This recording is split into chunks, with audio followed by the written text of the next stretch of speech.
예수님께서 부활하시고 40일 동안 지상에 더 머무시면서 메시지를 전했죠. 무슨 말씀을 전했다고 했습니까?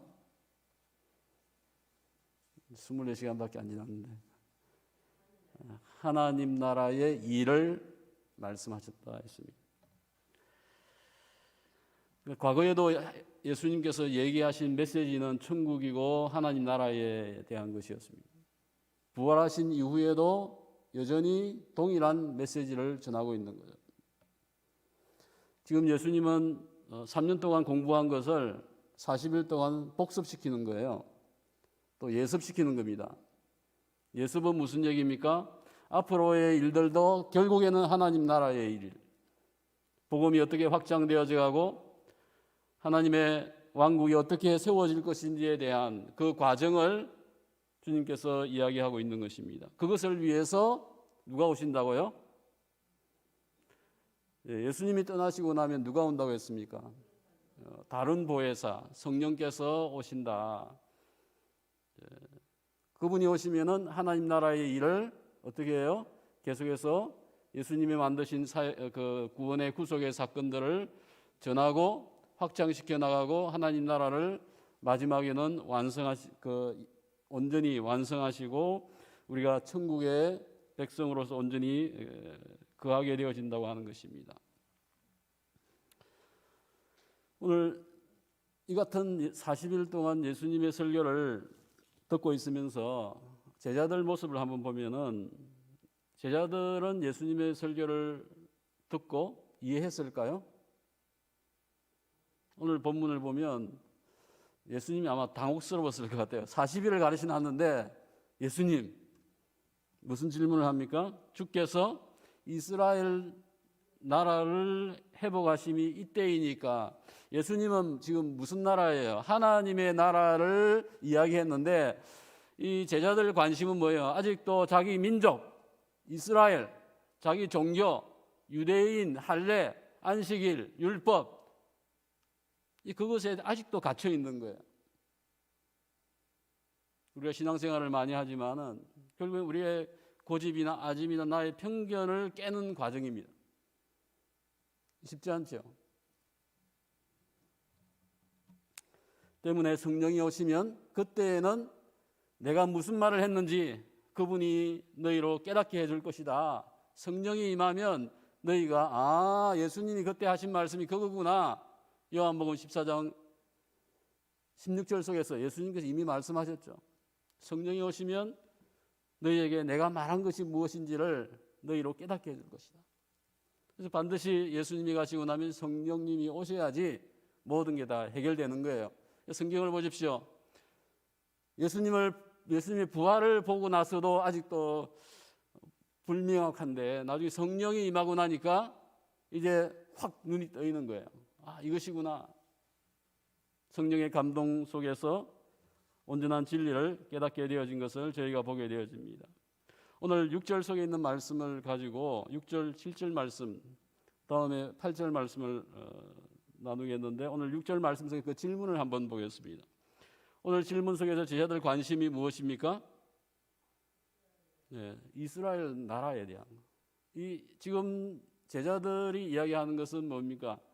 지상에 있는 팔레스타인, 지금의 팔레스타인이 이제 그 지역 가나안 땅, 그 지역에 다윗과 같은 왕권을 가지고 통치하고 또 지금 현재는 식민지 상태였잖아요. 그 당시에 예수님께서 부활하셨고 모두가 그것을 알고 있으니까 예수님께서 칼만 드시면은 로마 군대를 물리치고 여기에 이스라엘 나라를 회복하시지 않습니까? 지금 아닙니까? 라고 질문하고 있습니다. 오늘 두 가지 오해가 있습니다. 첫 번째는 무엇입니까? 이스라엘 민족이 회복되어지는 것이 하나님 나라라고 생각했습니다. 하나님 나라를 유대인 그들 공동체 속에 그들 민족 가운데 묶어두고 있는 거죠. 하나님은 유일한 하나님이시고 온 세상을 창조하신 하나님이십니다. 하지만 유대인은 그 하나님은 자기들만을 위한 하나님이다라고 생각을 했던 거죠. 여전히 예수님의 말씀을 듣고 예수님의 기적을 체험하셨음에도 불구하고 아직도 그 생각에서 벗어나지 못하고 있습니다. 다니엘서에 보게 되어지면 바벨론이 멸망되어지고 아수르, 바벨론, 그 다음에 뭐죠? 헬라가 무너지고 이렇게 한 세대 한 세대 제국이 계속해서 무너져 나가면서 마지막에 로마까지 무너진다고 하는 것이 다니엘서의 이야기입니다. 본인들 생각에서는 야, 예수님이 이제 오셨으니까 메시아가 왔으니까 이스라엘 민족을 다시 세울 것이다라고 생각했습니다. 하지만 하나님의 계획은 그 단순한 유대인들만의 문제가 아니었다고 하는 것을 저희는 기억해야 합니다. 대한민국이 기독교 국가가 되면 좋으시겠습니까?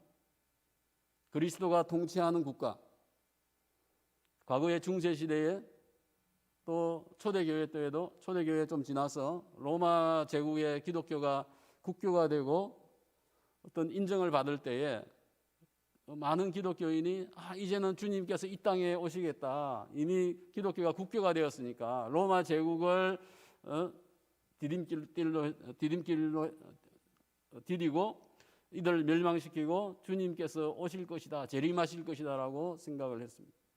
주님의 방법은 그런 지상의 왕국을 세우고 기독교 국가를 세우는 것이 주님의 궁극적인 목적이 아닙니다. 오늘 이스라엘 제자들의 그 질문 역시 무엇입니까?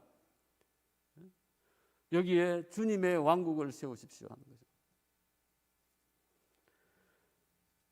팔레스타인의 그 주님께서 그 왕국을 세우기 위해서 하늘 보좌, 하나님의 보좌를 떠나서 하나님의 속성과 능력을 버리고 오셨습니까? 아니잖아요. 오늘 우리가 이 국가를 위해서, 자기 민족을 위해서 기도할 때 분명히 기억해야 될 것은 이건 역시 하나의 가족이고 공동체일 뿐이지 이것 자체가 궁극적인 것은 아니다라고 하는 것입니다. 우리가 민족 복음화를 위해서 예전에 많이 기도했습니다. 요즘에는 민족 복음화라는 그 구호나 기도의 제목을 잘 듣기가 힘듭니다. 필요한 구호입니다. 민족 복음화. 그 다음에 구호가 하나가 뭐죠? 세계 복음화죠. 오늘 민족 복음화, 내일 세계 복음화. 오늘 우리가 내 민족의 구원에만 집착한다고 하면 오늘 예수님의 제자들과 똑같은 상황에 놓이게 되어진다고 하는 것입니다. 자기 민족이 하나님의 왕국이 되어지고 그리스도가 통치하는 국가가 되기를 소망한다고 하여서 중세시대가 열렸고요.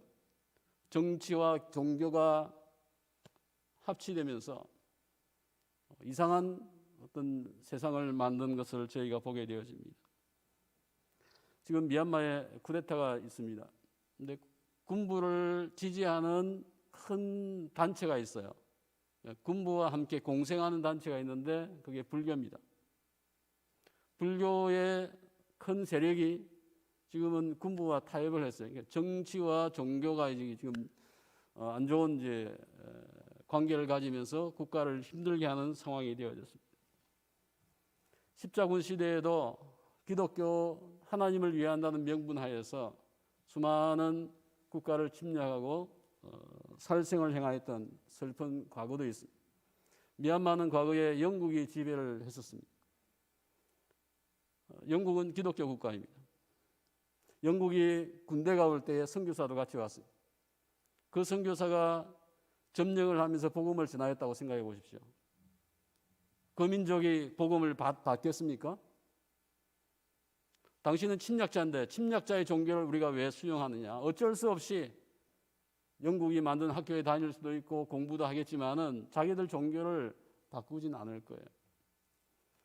그래서 지금도 버마족이 한 90% 이상 대부분이 불교입니다. 소수민족은 기독교가 어느 정도 있습니다.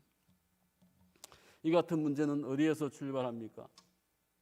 이 땅 위에 인간의 왕국을 세우려고 하는 것이죠. 세상의 정치적인 기독교 교회 공동체나 국가를 건설하려고 하는 그런 야망들을 가지고 있는 것을 보게 되어집니다. 오늘 미얀마의 불교가 쿠데타를 지지하면서 장래로 봤을 때는 불교가 망할 것입니다. 정치와 종교가 안 좋은 표현을 야합을 했다고 했을 경우에 그것은 결국에는 종교가 망하는 거죠. 두 번째 제자들 오해가 무엇입니까? 주님께서 회복하실 때가 지금입니까? 하는 것입니다. 예수님 부활하셨잖아요. 이제 주님께 지금 봉기하고 이스라엘 민족을 해방시키고 독립시킨다고 하면 얼마나 좋습니까? 지금이 때입니다. 이제 하실 것입니까? 지금 예수님께서는 하늘로 가시려고 지금 하는 그 시점에 제자들 관심은 여전히 땅에 주님께서 왕국을 만드십시오. 예수님을 시험하고 있는 것을 보게 되어집니다. 예수님의 뜻도 몰랐고 예수님이 무엇을 계획하고 있는지조차 알지 못하였다고 하는 것입니다. 오늘 수많은 이단의 특징이 무엇입니까? 예수님이 이미 왔다. 이 땅에 세상에 그 주님의 왕국을 세우는 것이다.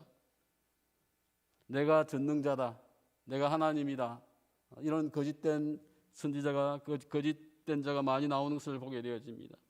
예수님의 답은 무엇입니까? 7절 말씀 속에서 때와 시기는 아버지의 권한에 있는 것이다. 아버지 자기의 권한 속에 있는 것이지, 다시 여기서 이 때와 시기에 대해서는 하나님 나라가 임하는 회복되어지는 때와 시기는 인간에게 주지 않는다고 합니다.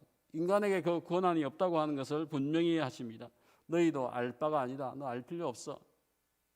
하나님의 소관이다라고 말씀하고 있는 것입니다. 8절 말씀은 다음에 나누겠습니다. 오늘 우리는 기도하실 때에 우리의 기도의 폭을 좀 넓혔으면 좋겠습니다. 내 동족을 위해서, 이민족, 대한민국, 상주의 복음화를 위해서 기도하십시오. 하지만 또한 더 넓게 세계 복음화, 하나님 나라의 큰 일을 위해서 나의 기도의 폭이 좀 넓어져야 되겠다 하는 것입니다. 교회 안에 울타리 안에만 갇혀 있는 기도가 아니고 내 자녀와 내 가정만을 위한 기도가 아니고 더 넓은 하나님의 관심사에 대해서 내가 기도할 수 있어야 한다고 하는 것입니다. 오늘과 같이 주님의 마음이 단순히 한 민족에게 있지 아니하였기 때문에 오늘 복음이 여기까지 흘러올 수 있었습니다.